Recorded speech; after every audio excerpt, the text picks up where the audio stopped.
Hey, it's Biddy Penny. Welcome back to my channel. So these are some old photos. This is the one I'm going to use today. But this is an old family album of mine. And yes, it's a Boy Scout story. This is me and my bear dog. You guys might have seen my spread that I did in my art journal with Bear Dog. That's the creek that is in the park that I'll be illustrating. That is from another story I'm going to share with y'all later. Oh my goodness. Oh, look at me. This is when Bear Dog had puppies, me and my mom and Bear. Oh, I just love these. Anyways, so many pictures for the future from the past. So this is my childhood art journal that I have been working in. This is just, I think, the fourth spread, and I've been sharing each one on my channel. So Noreen, this is for you. I did a live and I said, let me know what you guys want to see next on my channel.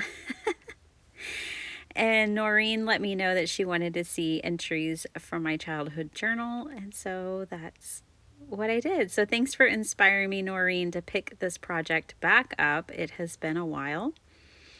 So what you saw me doing there was adding gesso to my page, priming both sides. This is a great older stamp set that I wanted for the car and some of the signs.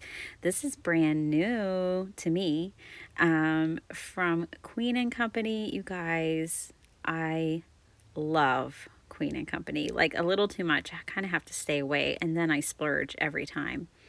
The sentiments here with the stamp set were amazing. It comes with paper, shaker, foam. This is actually not a part of the kit. That's something separate. And then this, oh, I just loved all of these. I was so excited about this kit. So I stamped everything I wanted up. I die cut.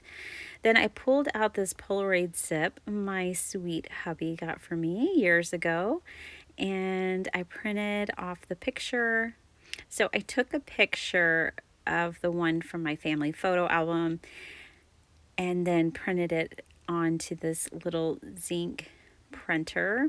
Now my paper is aged, like it's so not just white. So, it goes back to use your supplies. A lot of supplies won't last with you storing them for years, so don't hoard your supplies, use them. I had bought some of this photo paper in bulk and never used it, so now it's all yellow. Anyways, I am coloring up my die cuts with alcohol markers.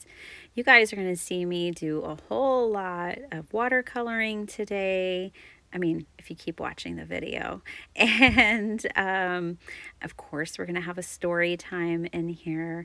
But I had a lot of fun. Like every stage of making this spread was a whole lot of fun for me. And I really love the end results. So here I'm just coloring, and I did end up not using the outside of the flame, and I covered the flame with a light gray marker just to knock it back a bit and make it look more aged. So that's a little tip for you. I didn't do it in the video.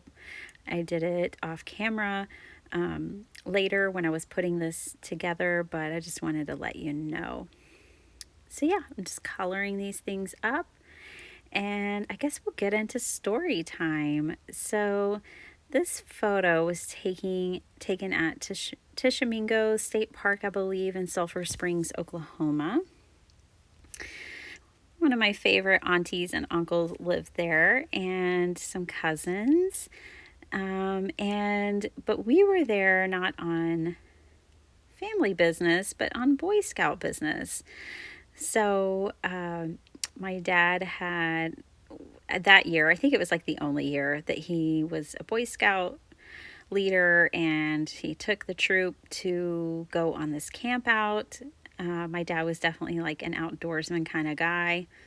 Hunting, camping, all of those things were what he was about and what my childhood was filled with. So he loaded us all up and took us to this gorgeous area to go camping and earn some badges, right? I was just along for the ride. And boy, what a ride it was. So, as I'm finishing this up, I want to kind of walk you guys through what I'm doing here. Um, I am going to do a day and a night spread. So that's what I started working on here with my watercolors. So this is actually that creek that you guys might have seen us for a flash splashing in. It was like a river and a creek. It was so cold and wonderful in the summertime. And so that's what that is there on the left side. On the right side, I'm kind of building my background for my night sky. I really liked my night skies to have, some color variation. And I'm definitely wanting this to be daylight. Now, I know this yellow may seem a little absurd, but it's going to work out, and you'll see that. I did bring in some of the speckled egg distress ink, and depending on how much you blend it, of course it can go green instead of blue because I have that yellow watercolor underneath it, but it totally worked. So, you guys, I'm not a watercolor artist. I'm just a crafter, a hobbyist, playing around, but I just love playing with watercolor. It's so much fun. So now I'm going in, I'm adding in some earth, if you will, and I'm adding in a little darkness for the night sky and just playing it around. Now this water goes over the road. That always made me so nervous. Like the stretch of the road where the river, or I'm not sure if it's river, but we'll call it a creek, goes over the water. And you're not supposed to cross streets that have water on them, right? But you do at this park. So here I am adding in a really dark saturation of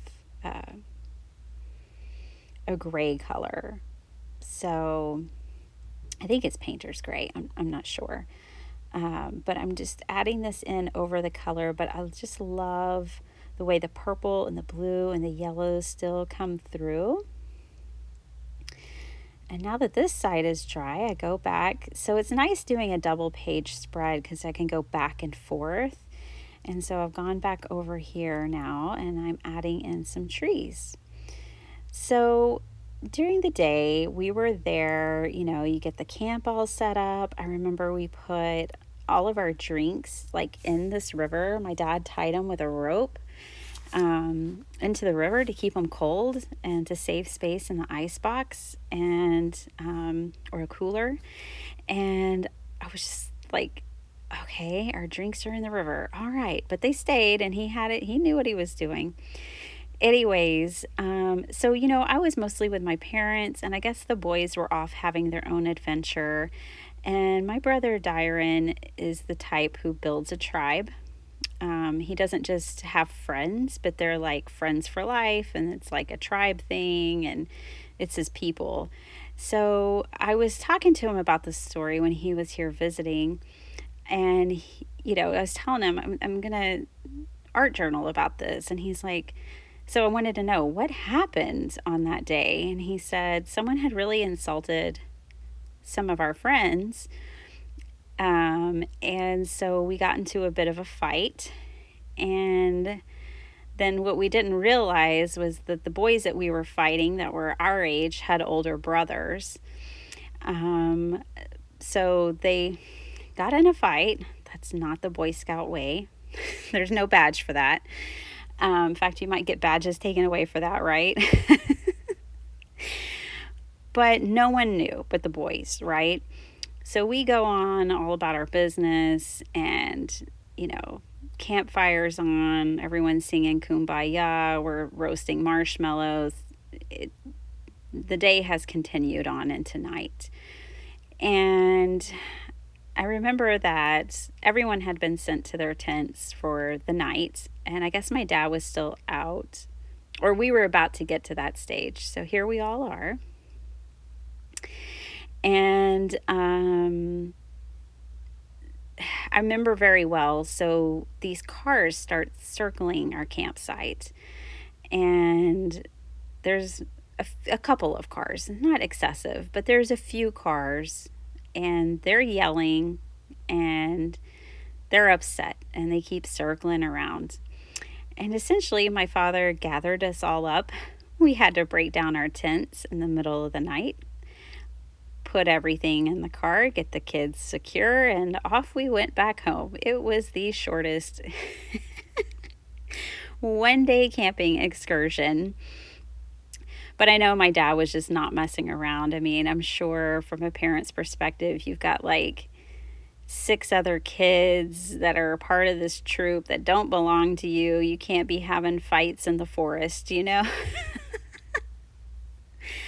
Oh my goodness. I tell you what, you guys, as this journal has already shown you guys, as I'm just recording my childhood, it was always an adventure.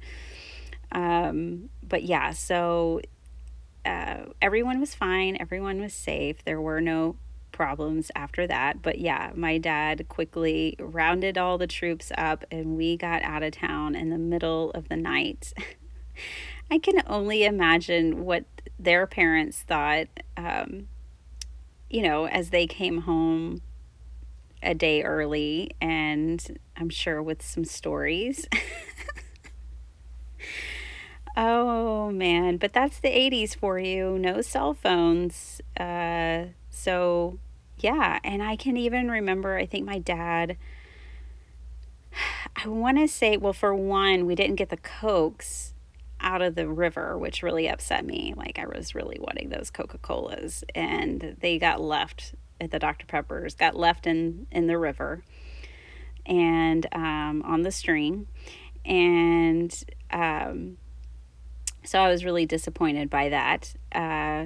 But I remember, I'm pretty sure that my dad, was like, the other thing about it being in the 80s is you couldn't pay at the pump. There was no 24-hour service. Like, you got your gasoline at a reasonable time of day and you went home. It's like France, you don't have things 24 hours a day. So, I want to say that we were low on gas. I remember him being like, "Okay, we get on the road, and you're finally like, okay, that's all behind us. We're headed home, and do we have enough gas to get there?" Oh my goodness, this story definitely just stuck with me. It definitely made an impact on me and us. It wasn't anything my parents were laughing about then, but we laugh about it now. So I did put a whole bunch of metallic watercolor over, that's what I was spritzing over that night sky. And I'm kind of just laying things out here. We're trying to figure out how I want these things to go. So I stamped out the cars in black and browns, and of course a red car, because my dad, his favorite color was red. He'd always say any color looks good as long as it's red. And so he always had, we had red cars and all kinds of things. So that was supposed to be ours, and then the others were the other people's. I decided just to kind of fussy cut my picture. Okay, in editing, I like this layout. That's not how it ends. I keep playing around. I actually left this in because, it's good to see that you just don't figure it all out in one fell swoop. It's a process of figuring out, placement and where you want things. So I colored in and tinted the windows on these cars, and then I go back with my vintage photo distress ink and ink the edges. I just like doing this to make things blend better. I like to kind of knock back that white edge of cutouts and ephemera. These are stamped images, but yeah, so this is getting closer to where I left it. So that red car needed to be in the front because that's us getting out of town. And then I decided to make that campfire like a badge. So I'm going to turn that into a Boy Scout badge. And just doing a little more ink blending here. Gosh, the 80s were so different. Even the 90s, it was just such a different time than what we live in now. Here I was drawing out a badge shape, but then I ended up deciding to use a circle die that came in this camp adventure Queen and Company kit. It had a circle for the compass that had a stitched edge, and I ended up using that instead and think it worked perfectly. So yeah, there's just such a different time, I found one of my brother's middle school reports that he had wrote in social studies, and it's such a treasure gem. It's amazing. But the things that he wrote in there today, a student couldn't, he was just genuinely writing from the heart. But a student couldn't write those things these days. He would have definitely been in school suspension, or I don't know, who knows if he had written the things that he wrote. But we just live in such different times. I'm not saying it's good or bad. It's just so apparent. It's wild that I think as a society we used to be a lot, in some ways, not always, but in some ways we used to be a lot more forgiving and more free, and there was less violence and trouble. But now we have what I see as more restrictions, and there's more violence and trouble. I don't know, it seems to go up every year, and it's just something I was reflecting on. Another thing that I reflected on, this page was so good for me because as I sat here and worked on this, I am sharing my memories, some fun memories that are wild and imperfect in this journal.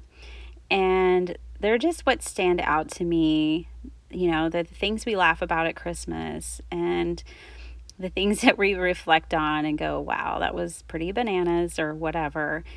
And it just made me think, as a mother with young children, having everything so and to be perfect, that's not the things that I remember. I don't remember the ordinary so much. I remember these kinds of stories. I remember the things that didn't go according to plan. I remember the things that, were off script and not PC or what a parent would necessarily ideally, plan for. But those are the memories that stuck. Those are the memories that make me laugh. And what this page and what this process helped me with as a mom is to release some mom guilt, because, there's going to be stories like this. They won't be exactly like this, but they're going to be like this. And I think it's important to,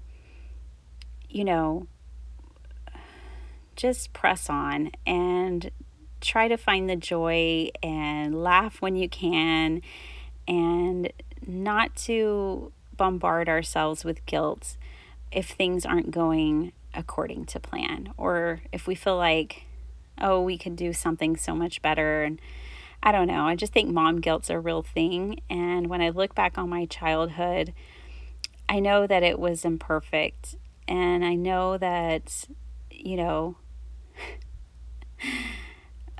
that it had all kinds of things in it, but those are the things that made me who I am, and it builds a lot of character to have a lot of adventure, I think.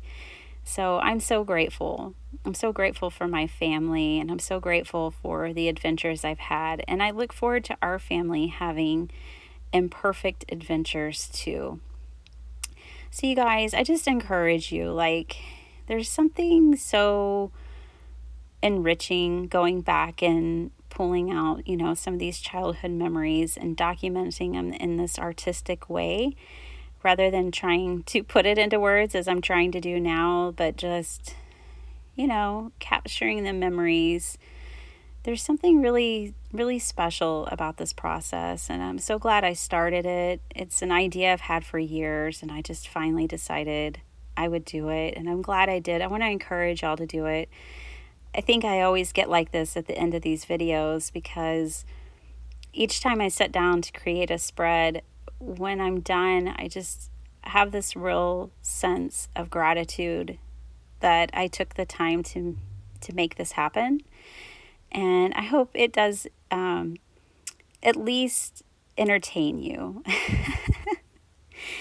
So you can tell there that the flame of the fire is dull. It's more dull than it was before, and that's where I just knocked that back with like a neutral gray color, a real light one. That's a great tip. If you don't have a ton of alcohol markers, if you have some grays, then you can create, a darker shade of a color. So you don't have to have the whole collection. Even if you only have a few, if you have a nice neutral gray marker, then you can get some shading. All right, so I'm just going to glue down these last few pieces. I think the layout is fine. It's maybe, I don't know, it's fine. I struggled with it a little bit, but I like the end result. So I guess that's all that matters, right? So here it is. I did add this sentiment at the top. I love all of our adventures together. And yep, it was lots of fun. The sentiments of this set are just amazing. I really love them so much. Thanks for showing me the way, and just so many good sentiments. I really, really like these a lot. I'm a happy camper when I'm with you. Just really nice sentiments. So yeah, I hope you guys enjoy this, Noreen. Thanks for the request. I hope you enjoyed it too. And I'm happy to have another spread done. Now I need to decide what memory is coming next. I appreciate you guys watching. There's more cards in the future, but today I needed to document a little bit more about my childhood. So thanks again for watching. I hope you guys like my new intro and outro. I just got it done. Trying to make things a little more professional around here. I worked with Meta over on Etsy, and she did such a fantastic job, I think. It's all about dreaming. It's all about playing and having fun. So you guys, I will catch y'all next time. Please take care.